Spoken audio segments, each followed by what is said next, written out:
بالفترات الأخيرة الكل عم بفوت يوتيوب عم بلاقيه صاير ممل وما ممتع مثل قبل. فتفوت اليوتيوب حاليا تلاقي حالك فاقد الشغف وما في عندك متعة أبدا من المشاهدة. قبل كنت تفوت تلاقي محتوى فورا يعجبك، أي محتوى تلاقيه. فشو الأسباب اللي خلت اليوتيوب يصير هيك ممل وما في متعة؟ فبهذا الفيديو راح أشرح شو هن الأسباب اللي خلت اليوتيوب يصير هيك.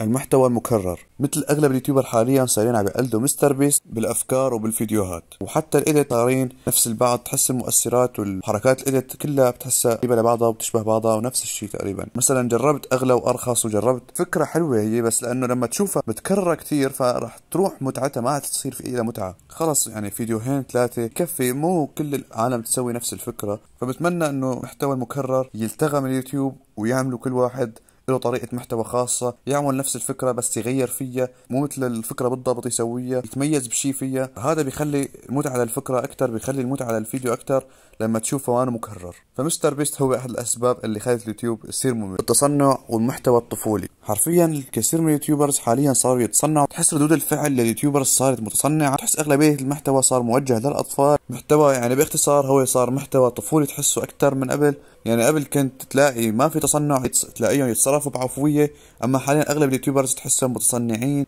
واغلب محتواهم موجه للاطفال. كثير من اليوتيوبرز اللي كنت افوت على مقاطعهم كنت استمتع بردة فعلهم العفوية، كنت اشوف ردة فعل حلوة تصدمني مثلا بعض اللقطات، شوف رايه عن الموضوع شوف كذا. اما حاليا لما افوت على المقطع بلاقي ردة فعل متصنعة وموجهة للاطفال، المحتوى ما في متعة مثل قبل، ما في متعة، راحت. فهذا احد الاسباب اللي خلت اليوتيوب يصير ممل، واللي هو التصنع. المقدمات الطويلة، حرفيا في بعض اليوتيوبرز بتلاقي مقدماتهم كتير طويلة، بتلاقيه بيحكي لك تابعني على حسابي وتروح مدري وين وتعال اشترك بهون، بيعلن لكل الدنيا وتحسه يحكي لك قصة حياته بالمقدمة. خلص احكي كلمتين وادخل الموضوع الرئيسي فورا، ما بدك تحكي قصة حياتك. كل مقدمة كل فيديو بتلاقيه يحكي لك مقدمة دقيقتين واكثر. التعليقات على المقاطع والفيديوهات عند اليوتيوبرز، حرفيا اغلب التعليقات لما تفوت عليها حاليا صار عم تشوف بوتات كلياتها بتستغل الدين عشان التفاعل. يعني قبل كنت تلاقي فوت تستمتع بالتعليقات، فوت تشوف راي الناس عن المقطع كيف رايهم، يعني الواحد يفوت يستمتع بالتعليقات لما يقراهم. اما حاليا التعليقات كلها اجل التفاعل فقط، كلها من الواضح انها بوتات. فالتعليقات هي من احد الاسباب اللي خلت اليوتيوب يصير ممل.